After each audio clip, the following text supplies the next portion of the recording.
여러분 안녕하십니까? 4월 15일 JCN 모닝뉴스입니다. 집단 감염이 발생한 울산 동강병원에서 확진자가 계속 나오고 있습니다. 병원 종사자와 환자뿐만 아니라 N차 감염까지 모두 17명이 확진 판정을 받았습니다. 감염 경로를 특정하기 어려운 확진자들도 계속해서 늘고 있습니다. 보도에 김영환 기자입니다. 울산 동강병원에서 14일 오후 시간을 기준으로 17명의 코로나19 확진자가 나왔습니다. 정형외과 간호사가 첫 확진 판정을 받은 이후 종사자 4명과 환자 6명이 추가로 확진 판정을 받았습니다.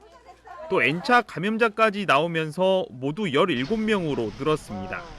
간호사와 접촉한 초등학교 교사가 확진 판정을 받으면서 일선 학교로까지 감염이 번지고 있습니다. 첫 확진자인 간호사의 최초 감염원은 아직 밝혀지지 않고 있습니다. 이 간호사는 지난 2일 아스트라제네카 백신을 접종했지만 코로나19에 감염된 것으로 확인됐습니다. 병원 10층과 11층은 동일 집단 격리 조치가 내려졌으며 2주 동안 확진자가 나오지 않아야 해제됩니다. 중간에 확진자가 발생하면 그날부터 다시 2주간 격리가 시행됩니다. 방역당국은 병원 종사자와 입원 환자, 외래 환자 등 1000여 명에 대한 진단검사를 마친 상태입니다. 고용노동부 고객상담센터와 관련해서도 3명의 확진자가 추가로 나왔습니다. 3명 모두 자가격리 중에 확진 판정을 받았습니다. 한 70대 노인은 요양병원 입소 전 검사에서 확진 판정을 받기도 했습니다. 이 밖에 감염 경로를 알 수 없는 확진자들이 산발적으로 나오면서 지역사회 내 불안감이 커지고 있습니다. JCN 뉴스 김영환입니다. 코로나19 사태가 장기화되면서 지난달 울산의 취업자 수가 1년 전보다 1000명가량 줄었습니다. 통계청이 발표한 3월 고용 동향에 따르면 지난달 울산 지역 취업자는 55만 5천 명으로 지난해 같은 달 대비 1000명이 감소했습니다. 취업자 감소는 코로나19 사태가 본격화된 지난해 3월부터 13개월 연속 이어지고 있습니다. 한편 지난달 고용률은 57.6%로 지난해 같은 달과 같았으며 실업률은 4.1%로 지난해 같은 달보다 0.3%포인트 낮아졌습니다. 동구청이 오늘부터 동구 예방접종센터에서 화이자 백신 접종을 시작합니다. 접종 대상자는 75세 이상 어르신과 노인시설 종사자, 입소자 등 677명입니다. 동구청은 백신 폐기량 최소화를 위해 예비 명단을 준비하고 거동 불편자를 위해서 차량 지원에 나설 예정입니다. 울주군이 일본 원전 오염수 방류 계획을 강력히 규탄하고 일본 제품 불매 운동도 불사하겠다고 밝혔습니다. 울주군은 어제 울주군 어촌계장협의회 등 관내 어업인단체와 함께 일본 원전 오염수 방류 계획을 철회하라고 촉구했습니다. 울주군은 23만 군민의 안전을 확보하기 위해서라도 가능한 모든 조치를 총동원하겠다고 밝히고 만약 일본이 기존 입장을 철회하지 않으면 일본 제품 불매 운동은 물론 일본과는 어떠한 협력도 하지 않겠다고 경고했습니다. 부산고법 제2형사부는 공직선거법 위반 혐의로 기소된 국민의힘 이채익 의원에 대한 항소심에서 원심과 같이 벌금 70만 원을 선고해 의원직을 유지할 가능성이 커졌습니다. 이채익 의원은 21대 총선 당내 경선을 앞두고 선거구민 100여 명을 모아놓고 지지를 호소했으며 경쟁 후보 측에 대해 북한 김정은 부자에 빗대는 발언을 한 뒤 이를 부인하는 허위 보도자료를 배포한 혐의로 재판에 넘겨졌습니다. 항소심 재판부는 당내 경선운동 위반 혐의에 대해서는 유죄, 허위사실 공표 혐의는 무죄로 인정한 원심 판결이 합당하다고 판단했습니다. 예타면제 사업으로 선정된 울산 농수에서 경주 외동간 국도건설공사가 착공에 들어갔습니다. 부산지방국토관리청은 1,687억 원을 들여 북구 농소동에서 경주 외동 9월이 간 5.9km 구간을 연결하는 4차선 도로를 2028년까지 완공할 계획으로 어제부터 공사에 들어갔다고 밝혔습니다. 부산지방국토관리청은 도로가 완공되면 울산과 경주 시가지를 통과하는 옛 국도 7호선을 대체할 수 있는 새로운 축이 완성돼 원활한 물동량 수송과 지역경제 활성화가 기대된다고 밝혔습니다. 동구청이 역점 사업으로 추진하던 바다 관광 사업이 구의회의 반대로 좌초 위기에 놓였습니다. 부족한 재원을 쪼개가며 투입했던 사업이 자칫하면 무산되는 것이 아니냐는 우려가 일고 있습니다. 김동영 기자입니다. 지난해 술도 앞바다에 마련됐던 수중수산물 체험장 술토피아. 바다관광 사업을 미래 먹거리로 삼은 동구청은 술토피아를 체험형 관광의 시작으로 삼고 기자재 구입 등에 모두 7억 원을 투입했습니다. 하지만 올여름 술토피아는 운영되지 않을 가능성이 높습니다. 동구의회가 동구청이 요청한 관련 예산을 모두 삭감한 탓입니다. 동구의회는 올해 첫 추경 예산 심의에서 술토피아 관련 예산 3억 9천만 원을 전액 삭감했습니다. 술토피아뿐만 아니라 남진 바다 물놀이장과 해맞이 축제 등 바다 관광 사업과 관련된 모든 예산이 의회의 칼날을 피하지 못했습니다. 의회는 바다 관광 사업이 코로나19 시기에 맞지 않는 행정이라고 강하게 비판했습니다. 올해 당초 예산 심의 시 삭감되었던 행사성 사업이 그대로 재편성 요구된 것에 대해서는 심히 유감스러우며 예산을 편성함에 있어 주민의 생명과 안전이 최우선시 되어야 할 것입니다. 동구청은 핵심 사업 예산을 대안 없이 배제한 건 문제라며 크게 반발하고 있습니다. 국시비 보조를 받는 사업도 있는 만큼 이후 지원을 받기 어려울 수 있다는 겁니다.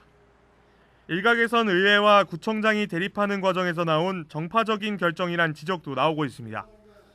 실제로 동구의회는 더불어민주당 소속 의원 2명이 탈당하며 국민의힘 소속 의원이 하반기 의장을 맡는 등 여소야대의 모습을 띠고 있습니다. 관련 예산이 모두 삭감된 것이 심히 유감스럽습니다. 모든 것을 손놓고 코로나가 끝나기를, 하늘에서 꽃감 떨어지기를 기다리고 있어서는 안 된다고 생각합니다. 동구청은 바다관광 사업을 이어갈 다른 방안을 마련한다는 방침입니다. 의회가 반대 입장을 분명히 하고 있는 만큼 동구청이 야심차게 추진했던 바다관광 사업은 올해는 물론 내년 운영도 장담하기 어려워졌습니다. JCN 뉴스 김동현입니다. 울산 미포 국가산업단지에 대한 대개조 사업이 본격적으로 추진됩니다.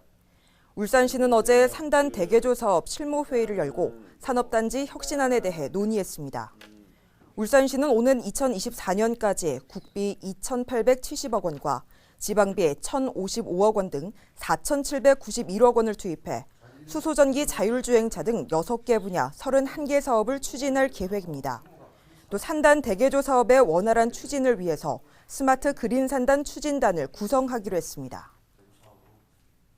지난 2007년에 지구 지정된 온산 국가산업단지 내 강양 우봉산업단지가 14년 만에 최종 준공 인가를 받았습니다. 강양 우봉지구는 조선업 호황기를 맞은 지난 2007년 부족한 공장 용지의 공급을 위해서 추진됐지만 조선업이 침체기를 맞으면서 주춤했으며 최근 다시 회복 조짐을 보임에 따라 준공이 완료됐습니다. 유치업종은 운송장비 제조업으로 분양도 모두 완료됐습니다. 울산시는 준공 인가로 대출이 가능해져 코로나19로 자금난을 겪고 있는 입주업체에 큰 도움이 될 것으로 보고 있습니다.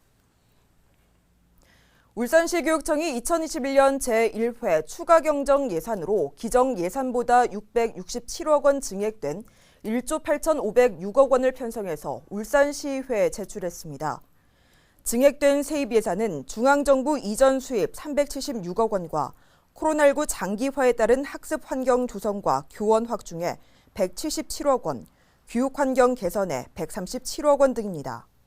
시교육청은 제1회 추경 예산을 코로나19 장기화에 따라 학생 중심의 안전한 학교 환경 조성을 최우선으로 했다고 밝혔습니다. 이번 추경 예산안은 오는 22일부터 시작되는 221회 울산시의회 임시회 심의 의결을 거쳐 다음 달 6일에 확정될 예정입니다. 국민의힘 소속 울주군 의원들이 사업이 지지부진한 범석 구형 운동장 조성 부지에 이선호 군수의 땅이 포함돼 있다고 의혹을 제기해 이선호 군수와 충돌했습니다.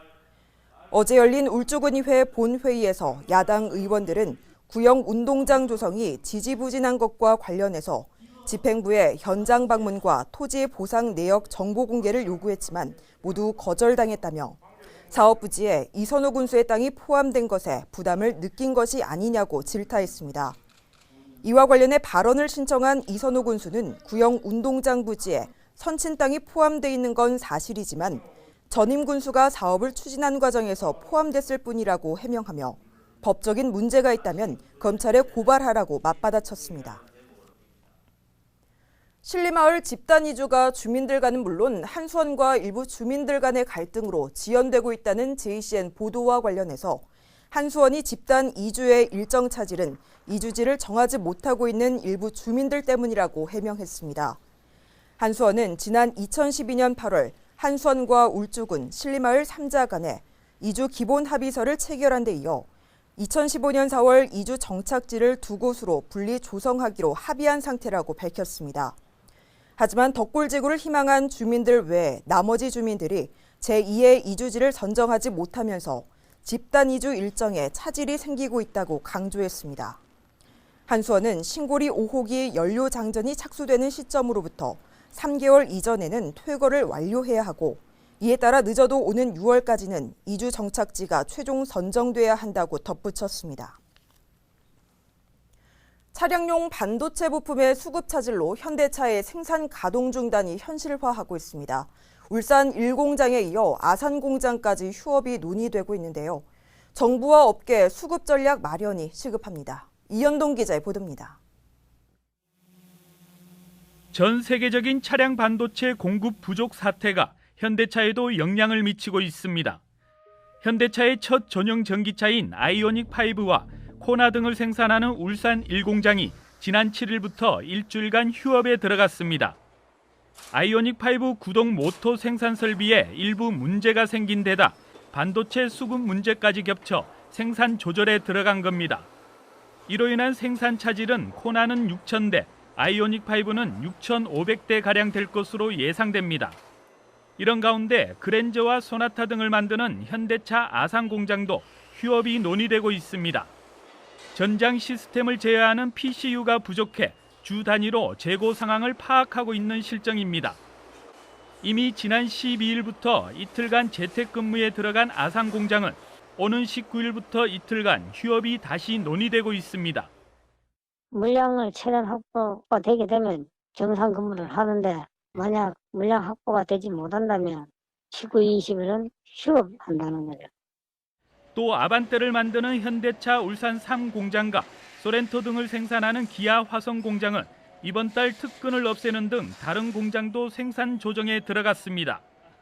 정부와 사측은 올해 3분기 이후에는 차량용 반도체 수급에 다소 숨통이 들 것으로 기대하고 있습니다. 하지만 전기차와 자율주행차 등의 비중이 커지면서 차량용 반도체 수요는 더 커지고 있는 상황.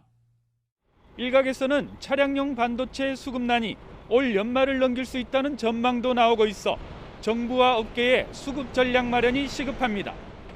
JCN 뉴스 이현동입니다. SK이노베이션의 주력 생산기지인 울산 컴플렉스가 50년간 사용한 벙커시 보일러 가동을 중단하고 친환경 연료인 LNG 보일러로 교체됩니다. SK이노베이션은 마지막 벙커시 보일러 개선이 완료되는 오는 7월에는 울산 컴플렉스의 동력 보일러 8기가 모두 친환경 연료인 LNG만을 사용하게 된다고 밝혔습니다. 친환경 LNG로 연료가 전환되면 이산화탄소와 질산화물의 연간 배출량이 기존 벙커시 사용 배출량 대비 각각 25%와 72%를 줄일 수 있다고 설명했습니다. 회사는 석유화학 제품을 생산하는 사업장 자체가 기업의 사회 윤리적 가치를 반영하는 ESG 현장이 돼야 한다는 목표에 따라 이같이 결정했다고 밝혔습니다. 한국동서발전이 오는 7월까지 협력회사와 소통 강화를 위해 고객감동의 4콜 프로그램을 운영합니다. 고객감동의 4콜은 계약 단계부터 완료 이후까지 해피콜과 감동콜, 청렴콜과 방문콜 등 4단계 소통으로 협력회사의 애로사항을 청취 해결하는 프로그램입니다. 동서발전은 고객감동의 4콜 이외에도 협력회사와 청년문화 확산을 위해 다양한 청년 프로그램을 시행할 계획입니다. 울산시와 B&K 경남은행은 어제 북구 호계 공설시장에서 소상공인 희망나눔 프로젝트 업무 협약을 체결했습니다. 어제 협약은 일시적인 자금난을 겪는 소상공인들에게 효율적인 자금 지원을 위해 상호 협력하고 공조하는 내용을 담고 있습니다. 이날 협약에 따라 경남은행은 40억 원을 투입해 연소득 3,500만 원 이하 소상공인에게 신용 등급과 무관하게 1,000만 원 한도로 자금을 지원해 주기로 했습니다. 5년 이내 할부 상환이 조건이며 현재 연체 중이거나 신용불량자는 지원 대상에서 제외됩니다. 현대예술관이 오는 22일 2021년 지역작가 초대전을 개최합니다. 이번 초대전은 일상에서의 일탈과 새로운 경험을 여행 가방이라는 주제로 표현된 지역작가 5인의 작품 60여 점이 다음 달 23일까지 선보일 예정입니다. 지역작가 초대전은 지난 2000년부터 울산 출신의 작가와 울산을 기반으로 활동하고 있는 작가들의 작품들을 소개하고 있습니다. 중구청이 착한 임대인을 대상으로 7월에 부과되는 건축물분 재산세를 최대 200만 원까지 감면해 줍니다. 감면 대상은 코로나19로 어려움을 겪는 소상공인에게 지난해 1월부터 올해 연말까지 3개월 이상 월 10% 이상 임대료를 인하해 준 임대인으로 임차인의 상시근로자가 5인 미만, 제조업은 10인 미만인 경우가 해당됩니다. 다만 공공기관과 지방자치단체가 출자 출연기관, 골프장과 고급 오락장 등 사칠성 재산, 중복 감면의 경우에는 제외됩니다. JCN 모닝뉴스를 마칩니다. 함께해 주신 여러분 고맙습니다.